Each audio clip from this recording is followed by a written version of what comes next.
Assalamualaikum warahmatullahi wabarakatuh, sahabat Zakat TV. Jumpa kembali di acara Pundi Syariah bersama saya Febiola Arianti. Dan kali ini kita akan membahas salah satu masalah keuangan yang sering sekali menimbulkan perbincangan hangat di antara suami istri dalam perkawinan, yaitu tentang masalah hutang dalam perkawinan. Hutang merupakan hal yang sering menjadi concern bersama. Oleh karena itu, pengelolaan hutang penting dalam perkawinan untuk tidak menimbulkan masalah. Sahabat Zakat TV, dengan saat ini kesempatan kerja sangat terbuka lebar bagi pria dan wanita. Tidak jarang pada saat menikah itu dua-duanya sudah dalam keadaan ekonomi yang cukup mapan. Dan di samping memiliki penghasilan, bukan mustahil juga sudah memiliki hutang yang dibuat sebelum memasuki jenjang pernikahan. Nah, hal ini tentu saja harus dibicarakan dan perlu untuk menjadi perhatian bagi pasangan suami istri agar hutang-hutang yang lama maupun hutang-hutang yang baru yang akan dibuat dalam perkawinan nanti tidak akan menjadi perbincangan yang hangat, bahkan menimbulkan pertengkaran di antaranya. Oleh karena itu, sahabat Zakat TV, kita perlu perhatikan bahwa dalam masalah berhutang, perspektif yang harus dijaga adalah hutang sebisa mungkin kita hindari, akan tetapi pada saat memang harus berhutang, maka yang perlu kita perhatikan adalah kemampuan kita untuk membayar hutang tersebut.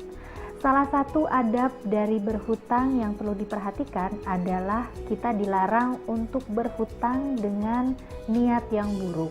Niat yang buruk di sini adalah misalnya berhutang dengan niat untuk kemudian sulit membayarnya atau berhutang yang kemudian dipergunakan untuk berfoya-foya.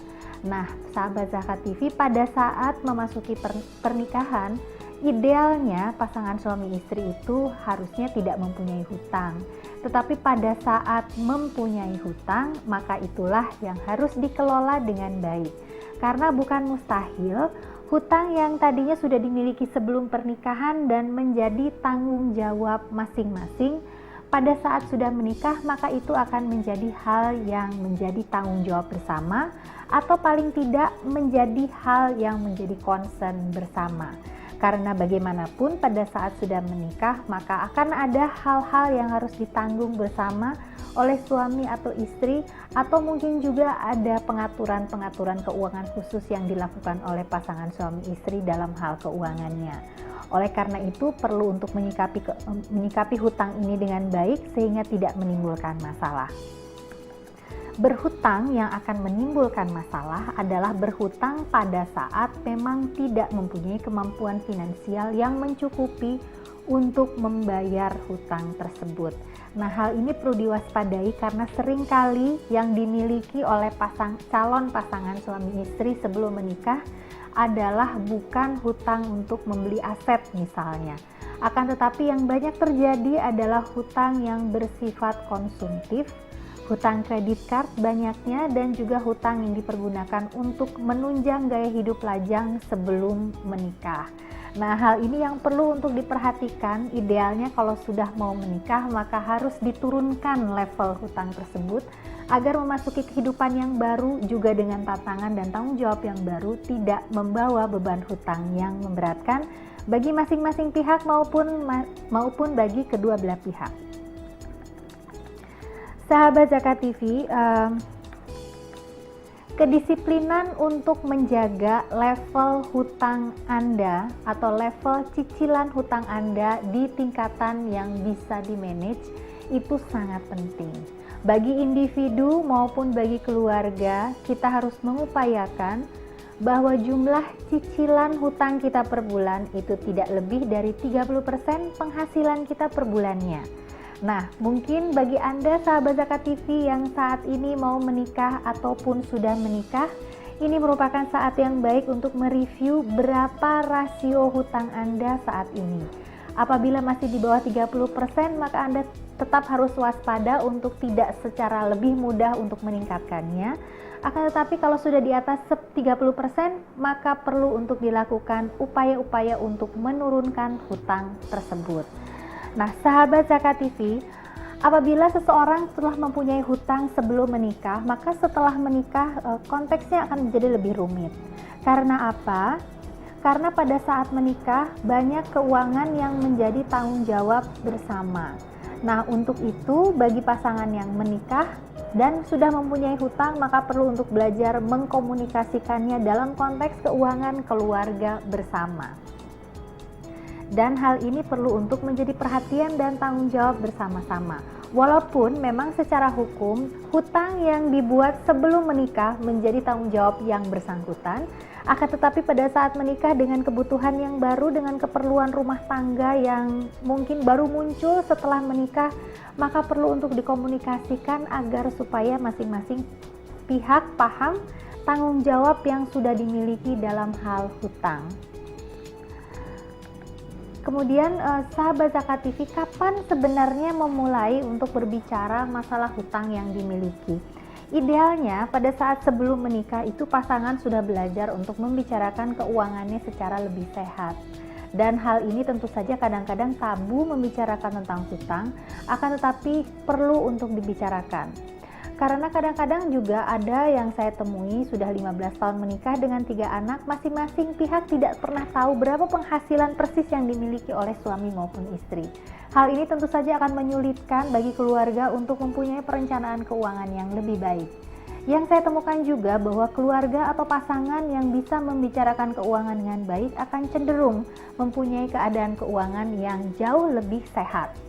Nah, sahabat Zakat TV, membicarakan hutang ini menjadi sangat penting karena kita tidak mau pada saat nanti menikah masing-masing pihak akan kaget ya dengan hutang yang dimiliki oleh pihak lain, dan kekagetan ini akan menimbulkan banyak tekanan bagi hubungan keduanya yang masih seumur jagung. Tidak jarang banyak pertengkaran yang dialami oleh pasangan muda itu berawal dari jumlah hutang yang tidak diketahui sebelumnya oleh salah satu pasangan yang lain. Oleh karena itu sahabat Zakat TV, marilah bagi Anda yang akan menikah, mari kita belajar untuk membicarakan keuangan secara terbuka, terutama tentang masalah hutang. Saya sering menemukan bahwa ada pasangan-pasangan yang baru menikah dalam waktu yang baru sebentar, kemudian sudah dipusingkan dengan masalah hutang yang dibawa oleh masing-masing pihak. Kita tentu saja tidak menginginkan hal itu terjadi, oleh karena itu perlu menjadi perhatian kita bersama untuk membicarakan hutang ini dalam konteks yang positif.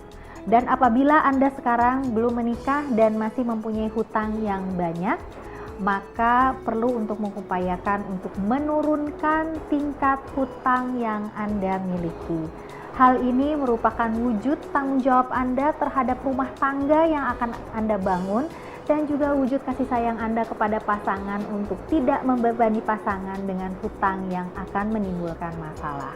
Sahabat Zakat TV, kita akan membahas tentang hutang ini dan pengelolaan hutang dalam perkawinan setelah pesan-pesan berikut ini.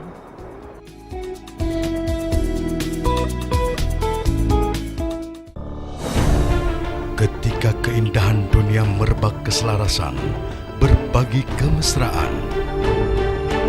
Ketika sejuta tangan merangkai kebahagiaan dalam kehidupan yang harmoni. Ketika zakat Anda wujudkan indahnya dunia.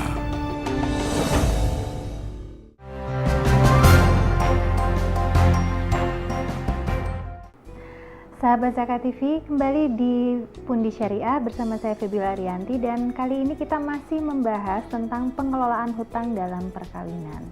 Kita tadi sudah membahas bagaimana kalau pasangan sudah mempunyai hutang sebelum memasuki pernikahan, dan juga bagaimana kemudian apabila sudah berada dalam pernikahan, kemudian harus juga berhati-hati terhadap hutang dan menambah hutang. Bagi yang telah mempunyai hutang sebelum bagi yang memiliki hutang sebelum memasuki pernikahan, maka merupakan tanggung jawab masing-masing untuk memastikan bahwa hutang tersebut tidak akan mengganggu kehidupan pernikahannya nanti. Caranya adalah dengan memastikan bahwa hutang tersebut merupakan hutang yang bisa dibayar sesuai dengan kemampuannya, dan juga hutang yang dibuat untuk keperluan yang produktif. Nah, sekarang kita akan bahas bagaimana apabila pasangan memang sudah memiliki hutang sebelum memasuki dunia pernikahan. Nah, ini juga perlu diperhatikan dan ada beberapa langkah untuk menghindarkan hutang ini menjadi konflik yang makin besar. Yang pertama yang harus dilakukan adalah terbukalah berdiskusi dengan calon pasangan Anda apabila memang Anda memiliki hutang dari sebelum memasuki pernikahan. Kemukakan hutang-hutang apa saja yang dimiliki dan untuk keperluan apa. Hal ini bisa memberikan bayangan kepada calon pasangan Anda kira-kira pada saat nanti menikah berapa kontribusi yang mampu Anda berikan kepada rumah tangga di luar cicilan atau bayaran hutang Anda. Nah, hal ini juga menghindarkan dari perasaan kaget, perasaan dibohongi, ataupun perasaan dihianati dari pasangan Anda apabila pada saatnya nanti ternyata dia harus mengetahui bahwa Anda mempunyai hutang yang besar dan cukup mengganggu keuangan keluarga baru Anda. Kemudian kita juga perlu mengingat bahwa hutang yang dimiliki sebelum menikah merupakan tanggung jawab masing-masing.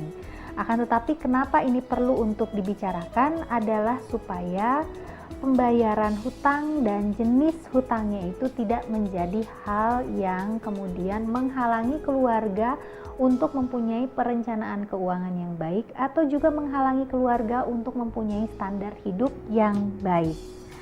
Nah, bila kemudian ternyata hutang tersebut berpotensi untuk menimbulkan masalah setelah pernikahan, maka bisa saling mengingatkan dan bisa saling mendorong untuk menyelesaikan hutang tersebut sebelum menikah.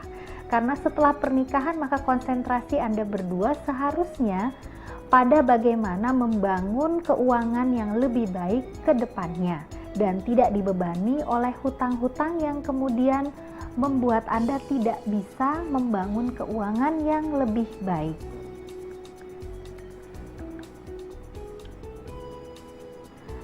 Yang kedua adalah kemudian apa saja hutang-hutang yang perlu untuk diprioritaskan untuk dilunasi apabila Anda atau calon pasangan Anda mempunyai hutang sebelum pernikahan. Saran saya adalah hutang-hutang yang bersifat konsumtif dan berbunga besar. Berbunga kecil saja merupakan hal yang haram ya sahabat Saka TV, apalagi berbunga besar. Oleh karena itu kita perlu memperhatikan apabila masih mempunyai hutang-hutang yang berbunga, mengandung riba, juga hutang-hutang yang bersifat konsumtif atau hutang-hutang yang berbunga besar, maka itu merupakan hal yang prioritas untuk diselesaikan. Contohnya seperti apa? Contohnya adalah hutang kartu kredit yang tidak dibayar lunas setiap bulannya. Jadi berhati-hati kalau Anda sekarang punya balance kartu kredit yang belum dibayar lunas dan Anda terbiasa untuk membayar hanya minimum payment, maka hal itu menandakan dua hal. Yang pertama, apabila Anda memang hanya mampu membayar minimum payment untuk kartu kredit Anda, maka itu menandakan bahwa sebenarnya Anda tidak mempunyai kemampuan untuk menggunakan kartu kredit tersebut. Karena kartu kredit merupakan alat kemudahan pembayaran saja dan bukan sebenarnya uang tambahan bagi Anda. Yang kedua, apabila Anda memang hanya bisa membayar minimum payment saja, maka itu menandakan bahwa Anda setiap tahun dan setiap bulannya membayar bunga yang cukup besar untuk hal tersebut. Dan hal ini tentu saja berdampak tidak baik pada keuangan Anda. Oleh karena itu, apabila Anda sekarang di posisi akan menikah dan masih mempunyai hutang konsumtif yang besar, contohnya seperti hutang kredit card, maka prioritas pertama adalah untuk menyelesaikan hutang tersebut. Lebih baik Anda menikah dengan sederhana dan biasa-biasa saja dan menggunakan uang yang Anda miliki untuk membayar hutang, dibandingkan Anda menikah dengan mewah meriah tapi kemudian bahkan menambah hutang yang Anda miliki. Itu yang perlu diingat oleh sahabat Saka TV. Kemudian apabila Anda dan pasangan mempunyai hutang jangka menengah dan panjang, misalnya Anda dan pasangan sebelum menikah masing-masing sudah mencicil rumah. Tentu saja cicilan ini merupakan cicilan yang cukup besar karena biasanya KPR itu mengambil hingga 30% dari penghasilan Anda. Nah, sahabat Zakat TV, ini pun perlu untuk didiskusikan bersama. Bagaimana kemudian dengan dua cicilan yang berbeda, rumah tangga Anda keperluannya pun bisa terpenuhi. Kemudian bisa juga mengupayakan bahwa rumah yang sedang dicicil itu apabila memang sudah bisa ditempati, maka Anda berdua memilih akan menempati rumah yang mana, dan kemudian rumah yang satunya lagi bisa Anda kontrakkan untuk mendapatkan penghasilan tambahan guna membayar cicilan tersebut. Karena apa? Karena pada saat berumah tangga sudah barang tentu bahwa kebutuhan Anda, keperluan Anda akan meningkat, dan itu akan membutuhkan uang yang tidak sedikit. Oleh karena itu bisa diusahakan bahwa aset-aset yang Anda miliki bisa diproduktifkan. Kalau misalnya punya rumah, masing-masing sudah punya rumah, maka rumah yang satu bisa dikontrakkan dan juga bisa menghasilkan tambahan penghasilan bagi keluarga, paling tidak untuk ikut membayar cicilan rumah tersebut. Kemudian yang berikutnya adalah mengenali dan mewaspadai pos-pos pengeluaran yang berpotensi menambah hutang Anda. Terkadang kalau sudah terbiasa berhutang, maka akan lebih mudah untuk meminjam atau berhutang lagi. Oleh karena itu, kadang-kadang pos-pos yang juga menambah dari hutang tersebut perlu untuk diwaspadai. Contohnya seperti apa? Kalau misalnya Anda sekarang terbiasa untuk berhutang untuk hal-hal yang konsumtif, maka pos-pos kebutuhan yang konsumtif atau pos-pos keinginan yang konsumtif itu perlu untuk diperhatikan. Misalnya pos untuk hiburan, pos untuk jalan-jalan, pos mungkin untuk perjalanan di akhir pekan, dan lain-lain sebagainya, pos hobi dan sebagainya, itu perlu untuk diperhatikan. Karena apa? Karena itu merupakan pos-pos yang potensial untuk menambah jumlah hutang Anda. Sehingga ini perlu diwaspadai, karena pada saat Anda menikah nanti, maka prioritas Anda juga akan berubah. Prioritas Anda bukan hanya untuk kebutuhan diri Anda sendiri, bukan hanya untuk keperluan Anda sendiri, tapi juga harus memikirkan bagaimana pengelolaan keuangan secara keluarga. Nah, baiklah sahabat Zakat TV, kita akan kembali dengan segmen berikut setelah pesan-pesan berikut ini dan masih membahas tentang pengelolaan hutang dalam perkawinan, masih bersama saya Febiola Arianti.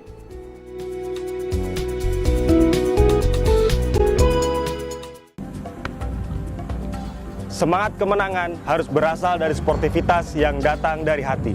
Saya Bawang Pamungkas, saya zakat di Dompet Duafa. Keluarga adalah sumber inspirasi saya. Kehangatannya datang dari hati. Saya Inneke Koesherawati, saya zakat di Dompet Duafa. Berbagi memudahkan rezeki, karena datang dari hati. Saya Ipo Santosa, zakat di Dompet Duafa. Dompet Duafa.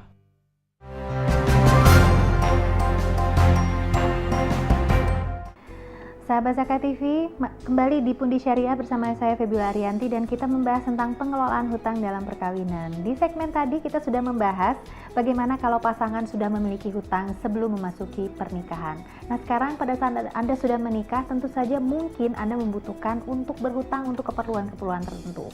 Nah, oleh karena itu kita akan bahas di segmen ini adalah apa yang harus diperhatikan dan sebaiknya dilakukan sebelum Anda berhutang. Karena prinsip kita, perspektif kita pada segmen kali ini adalah hutang sebaiknya dihindari, akan tetapi pada saat Anda harus berhutang, maka berhutanglah dengan bijak dan sesuai dengan kemampuan sehingga tidak menimbulkan keresahan bagi Anda. Nah, yang pertama adalah hutang yang paling sering dilakukan oleh keluarga di kota besar pada umumnya yang berpenghasilan adalah hutang kartu kredit untuk kebutuhan konsumtif. Ini sebaiknya dihindari dan juga sedapat mungkin untuk tidak dilakukan oleh keluarga. Karena hutang kartu kredit ini merupakan hutang yang mengandung riba, berbunga besar, dan juga kalau Anda hanya membayar minimum payment, Anda akan membutuhkan waktu yang sangat panjang untuk melunasinya. Kemudian apabila Anda memang memilih untuk menggunakan kartu kredit, saat ini sudah ada kartu kredit yang syariah, dan kemudian apabila memang Anda bertahan untuk menggunakan yang konvensional, maka gunakanlah itu hanya untuk kebutuhan kemudahan pembayaran saja. Jadi bayar lunas setiap bulannya dan tidak menimbulkan bunga. Kemudian pada saat Anda mempunyai limit kartu kredit, pahamilah bahwa itu bukan merupakan uang tambahan bagi Anda seperti halnya uang di ATM Anda, tapi itu merupakan hutang yang harus dibayar dan berbunga pula. Oleh karena itu pergunakanlah dengan bijak, hanya untuk kemudahan pembayaran, hanya untuk kepraktisan saja. Mungkin pada saat Anda yang sering berpergian keluar kota atau keluar negeri, dibutuhkan mempunyai kartu kredit untuk kemudahan pembayaran. Kemudian yang berikutnya adalah memaksimalkan kegunaan kartu kredit pada pasangan Anda. Banyak kartu kredit yang mempunyai tidak harus membayar annual fee. Kemudian juga banyak kartu kredit yang memberikan fasilitas diskon dan sebagainya. Jadi apabila Anda memang memilih untuk menggunakan kartu kredit, maka pergunakanlah kelebihan-kelebihan itu untuk kegunaan Anda. Tetapi kalau memang Anda tidak membutuhkan kartu kredit, Anda tidak perlu menggunakannya. Misalnya sekarang Anda mempunyai kartu kredit lebih dari satu, maka Anda bisa mengurangi menjadi satu saja dan pada akhirnya Anda tidak menggunakan lagi kartu kredit. Karena terlalu banyak keluarga yang tergelincir pada hutang konsumtif karena terlalu mudah menggunakan kartu kreditnya. Dan kemudian apabila Anda mempunyai hutang yang masih belum lunas dari sejak sebelum pernikahan, maka setelah pernikahan pikirkanlah 1000 kali untuk memiliki hutang baru, karena hutang kemudian menjadi beban cicilan yang akan mengambil porsi dari penghasilan Anda. Jangan lupa, apabila misalnya Anda seorang suami, Anda punya tanggung jawab keluarga saat ini dan bukan hanya untuk mencicil hutang Anda saja, tapi juga untuk kebutuhan keluarga. Pada saat Anda seorang istri dan juga bekerja, ketahuilah bahwa hutang Anda memang tanggung jawab Anda, penghasilan Anda memang milik Anda, akan tetapi kalau Anda punya kebiasaan untuk menambah hutang, ini juga tidak baik untuk Anda dan cepat atau lambat akan berpengaruh pada keuangan keluarga Anda. Nah, untuk misalnya pada saat pasangan memutuskan untuk mempunyai hutang jangka menengah dan jangka panjang secara bersama. Misalnya sebelum menikah belum mempunyai cicilan KPR atau cicilan mobil atau cicilan apartemen atau yang lainnya yang bersifat menengah maupun jangka panjang, maka pada saat Anda berdua memutuskan untuk misalnya membeli rumah bersama, membeli mobil bersama, membeli apartemen bersama atau membeli ruko bersama, maka hal-hal berikut yang perlu Anda perhatikan. Yang pertama adalah mengkomunikasikan hal tersebut kepada pasangan. Jadi apabila Anda ingin mengambil kredit dengan komitmen yang besar, kemudian juga jangkanya menengah sampai panjang, maka perlu untuk dikomunikasikan secara baik dengan pasangan agar pasangan sama-sama paham bahwa ada tanggung jawab bersama yang akan diambil. Yang kedua, diskusikan status kepemilikan daripada aset yang akan dibeli tersebut. Jadi hal ini juga perlu untuk diperhatikan karena hal ini akan mempengaruhi rasa kepemilikan bersama dari aset tersebut. Kalau misalnya Anda membeli aset dalam pernikahan, maka hal tersebut merupakan harta bersama dan terlepas dari nama siapa yang ada di dalam aset tersebut. Oleh karena itu perlu untuk didiskusikan bersama. Kemudian yang berikutnya adalah memastikan bahwa Anda berdua, karena pada saat sudah pernikahan maka cicilan itu boleh jadi menjadi tanggung jawab bersama, bahwa Anda berdua mampu untuk membayar cicilan tersebut. Jadi hal ini perlu untuk dihitung, kemudian perlu dipilih dan dipilah.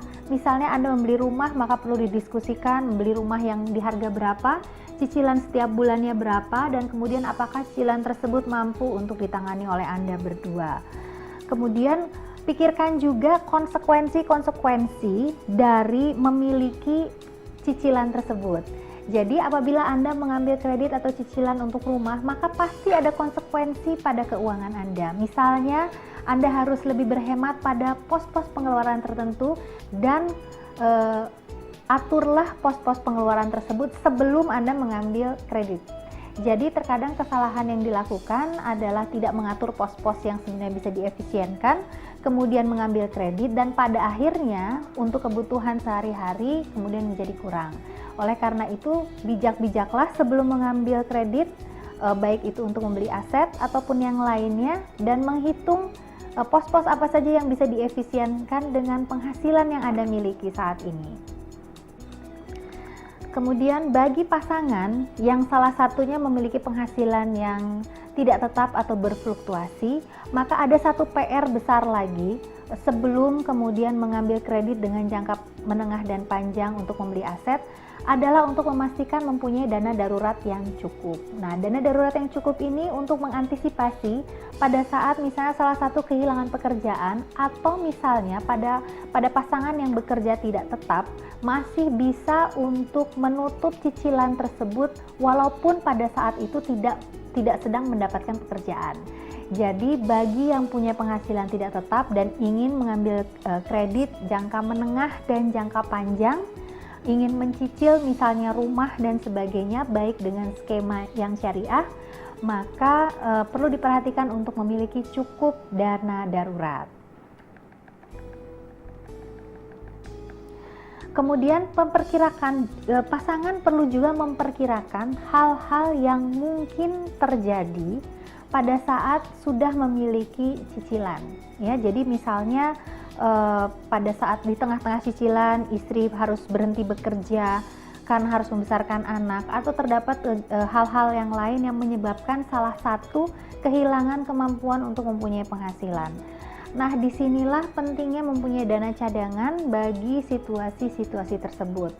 Di keluarga manapun saya menganjurkan untuk keluarga memiliki dana darurat, dan bagi keluarga muda tentu saja dana daruratnya perlu untuk dipersiapkan dengan lebih baik karena banyak sekali perubahan-perubahan yang bisa terjadi dalam keluarga yang masih muda. Nah, hal ini berguna apabila nanti terjadi sesuatu, cicilan masih tetap bisa dibayar sampai misalnya terdapat potensi penghasilan baru untuk menutupi penghasilan yang hilang tersebut.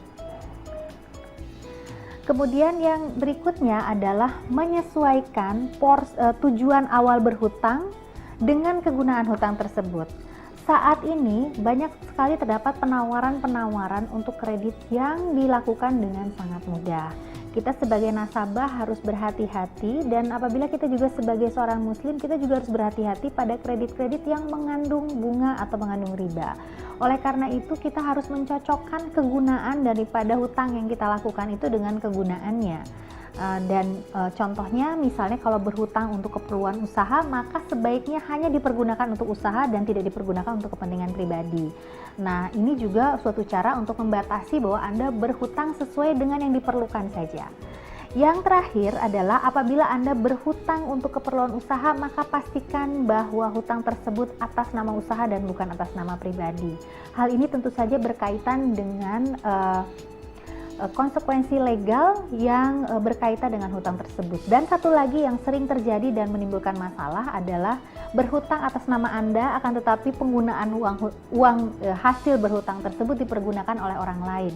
Sering sekali terdapat praktek-praktek peminjaman nama seperti ini yang kemudian akan menyulitkan bagi yang meminjam yang namanya tertera pada dokumen hutang tersebut. Sahabat Zakat TV, demikianlah tadi episode kita tentang pengelolaan hutang dalam perkawinan.